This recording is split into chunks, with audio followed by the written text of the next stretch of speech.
Presenter name Raman RS. Sir, are you present here? And present name Arjit Ghosh, sir. Okay, sir. Sir, now you can start this session, sir. Yes. Thank you. So, all the participants, I'm Dinesh Bhattacharya. I'm the one who has been tasked with moderating the session. We hope to a very interesting session.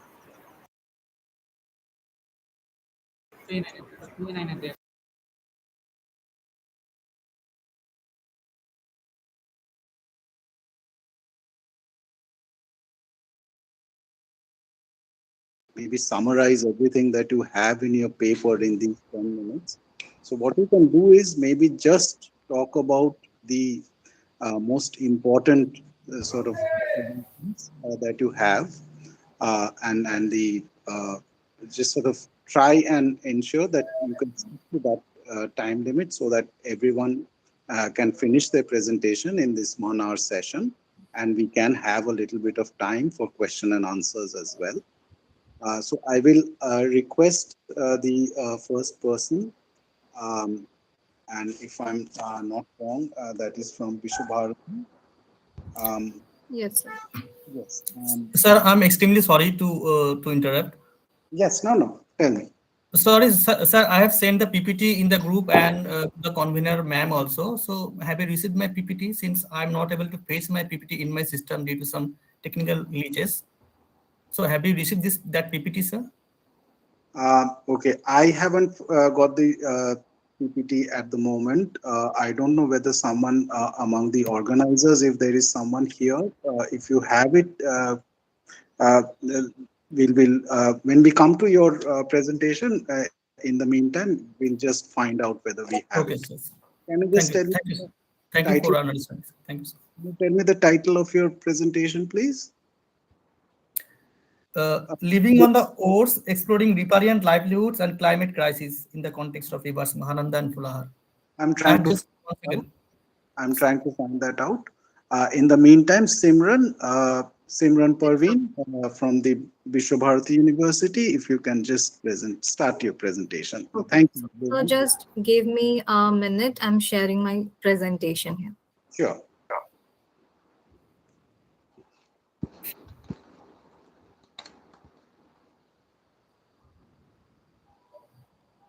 I hope I'm clearly audible and the screen is visible. Yes. Okay, thank you, sir. So good afternoon, everyone. I'm Simran Parveen, a research scholar from the Center for Journalism and Mass Communication, Vishwabharati.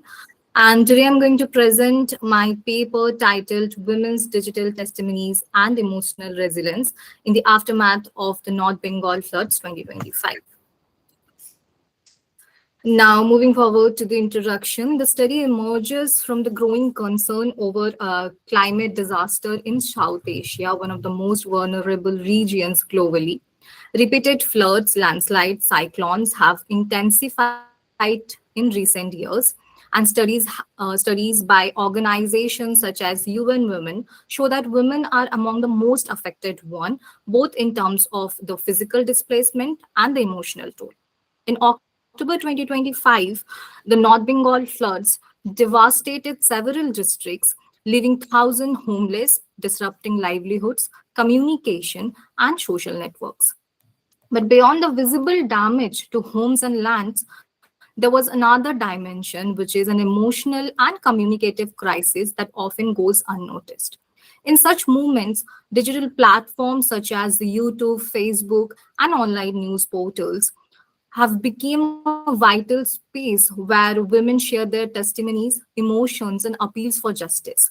These platforms transform into arenas of storytelling and witnessing, allowing women to share not only their suffering, but also their acts of care, resilience, and solidarity. These narratives not only express pain, but also form affective communities and ecological memory. Now, moving forward to the objective of the study explores women's emotional narratives and testimonies in the digital aftermath of the North-Bengal floods 2025 to understand how women articulate their experiences of loss, resilience, and recovery after disaster through digital storytelling.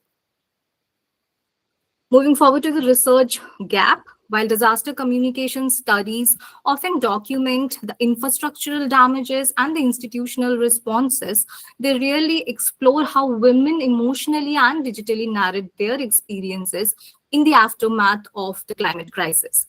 The study fills this gap by examining women's testimonies shared across the digital media after the North Bengal floods. As we have a limited time, this is the theoretical framework. The study is guided by an integrated theoretical framework that combines three perspectives that are ecofeminism, affective publics, and intersectionality. Now, moving forward to the methodology section, the study adopts a qualitative method focusing on the discourse and the narrative analysis. Narrative analysis examines how the structure of the stories, like how stories unfold and resolved. Discourse analysis mainly focuses on how language expresses emotion, power, and identity. By combining both the study explore how this women's stories transform pain into moral and political speeches. And for the sampling strategy, the purposive sampling is adopted, and it includes videos, interviews, and articles mainly from the YouTube and online news portals. And there are total 25 digital testimonies and emotional narratives that are being analyzed. And the inclusion criteria here that the testimony should be from women and in these three languages, English, Bengali, and Hindi. Moving forward to the analysis part, 7 major themes are being emerged from these testimonies, ranging from the emotional meaning of home to the politics of visibility and resilience. Now, I will discuss each theme briefly with examples. So here the first theme, as you can see on the screen, that the first theme is that home as identity and emotional anchor, and I have given 2 examples. Here, many women describes their home as a sacred spaces, often even calls their home as a temple. The comparison shows that for them, losing a home is not just a physical loss, but a spiritual and emotional wound. The home represents years of care, labor, and identity, especially for the rural women. And when it destroyed, it deeply shakes their sense of self and belonging. And the theme 2, which is suddenness, shock, and trauma. And here are also 2 examples. In women's testimony, the repetitions of words like suddenly and we don't know when it happened powerfully captures the immediacy of shock.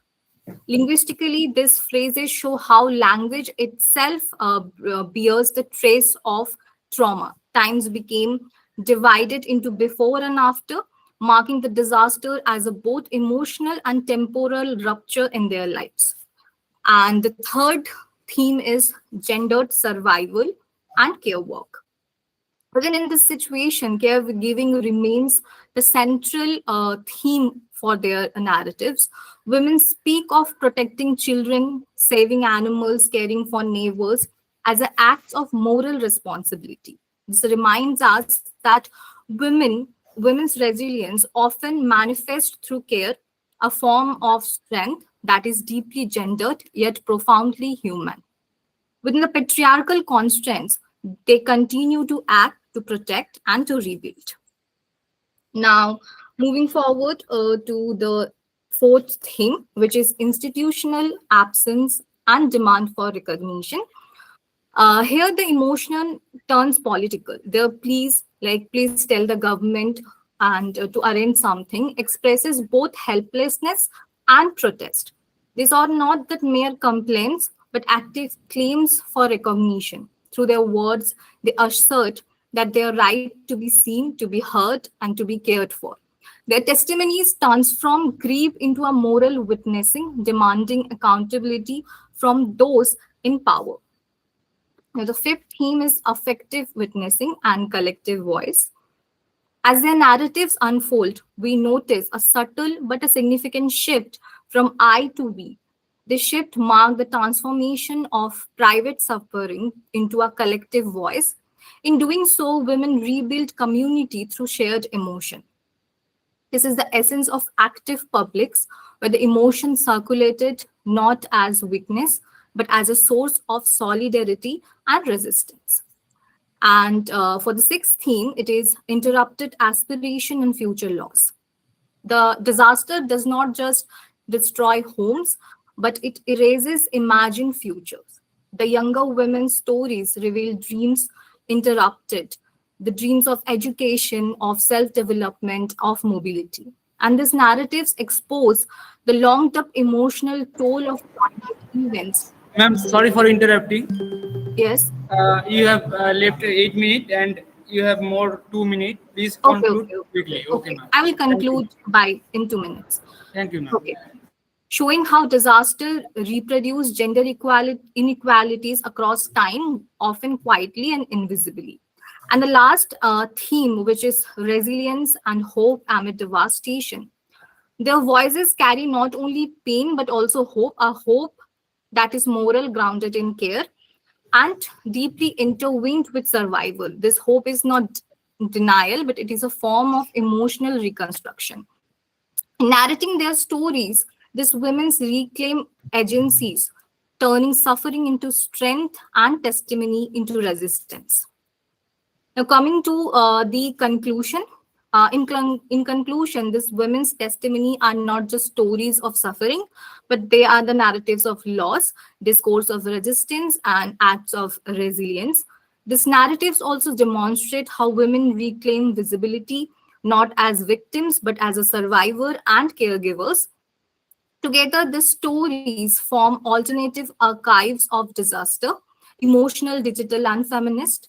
They remind us that emotional narratives themselves became a foundation of collective resilience, holding communities together when institutions fail to do so. And ultimately, feminist digital storytelling offers a path toward a more inclusive and compassionate understanding of climate recovery, one that values emotion, care, solidarity as a central to rebuilding life after crisis. Thank you so much.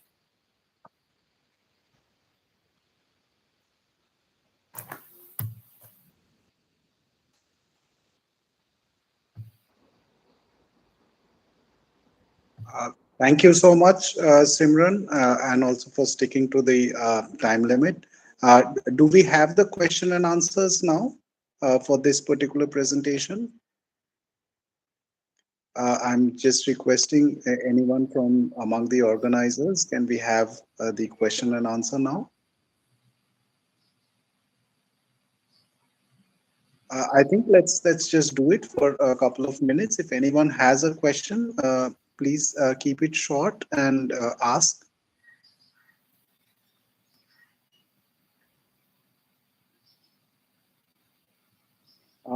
If there are no questions, Simran, just one thing that I wanted to know, among the testimonies that you have collected, are you also looking at Nepali, I mean, testimonies in Nepali language?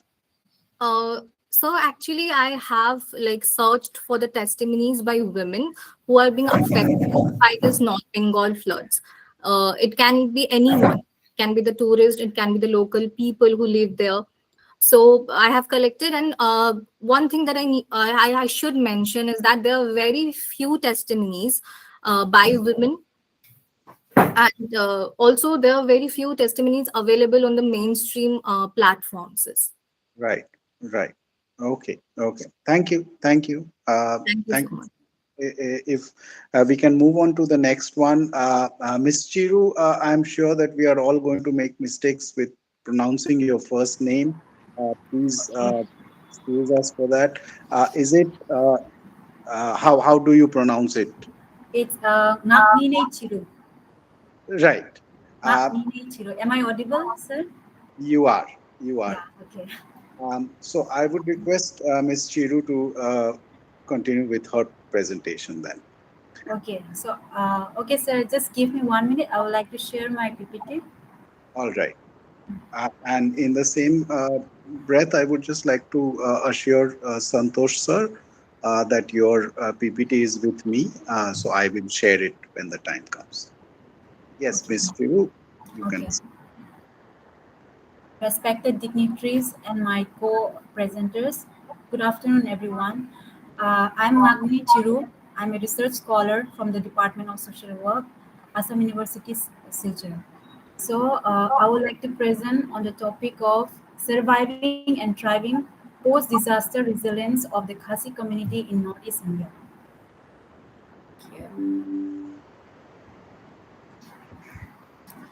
Okay. Disaster leave deep and long-lasting effects on the social, economic, and cultural lives of vulnerable communities. Surviving and thriving post-disaster reflects the ability of communities to recover, adapt, and emerge stronger after crisis. The study explores the resilience of the Khasi community in Northeast India, highlights how traditional knowledge, cultural practices, and social networks help them cope with and recover from disasters, focuses on community-based strategies that sustain livelihoods and preserve cultural identity, emphasizes the importance of indigenous knowledge in strengthening long-term resilience. So, I would like to go forward on objectives and methodology to examine resilience strategies of the Khasi community, to explore the role of traditional knowledge and cultural practices, to highlight community-based adaptive responses post-disaster. So the paper is based on the secondary sources. So here comes the key features of Khasi resilience. So here is the finding. Here are the findings. So the Khasi community shows strong resilience grounded in traditional indigenous knowledge, community-based strategies, and the environment and adaptation. So traditional knowledge and practices. Traditional indigenous knowledge sustains ecological balance and strengthens adaptive strategies. The Khasi rely on customary ecological knowledge for managing forests, water sources, wild edibles, and medicinal plants.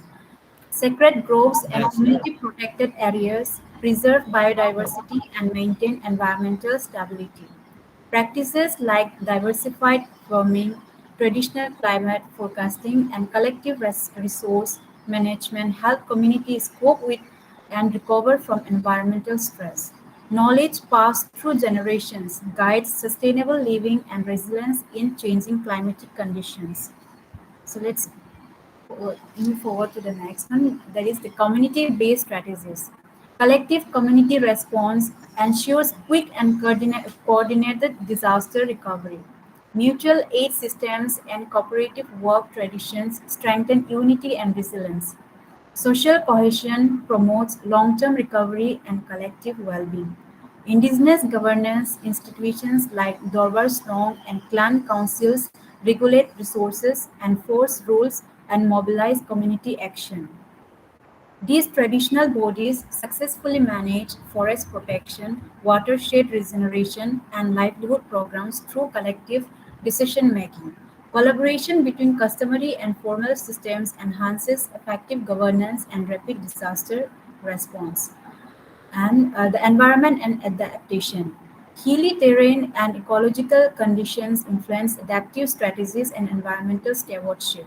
Local practices include soil and water management, sacred grove conservation, and communal rebuilding. These activities maintain ecological balance and strengthen community resilience. Adaptation is deeply rooted in traditional beliefs and collective cooperation. Such mechanisms help the Khasi cope with climatic variations and environmental stress. They sustain both livelihoods and cultural identity over time. So here is the discussion. Encourage intergenerational learning to pass on traditional ecological knowledge. Integrate indigenous practices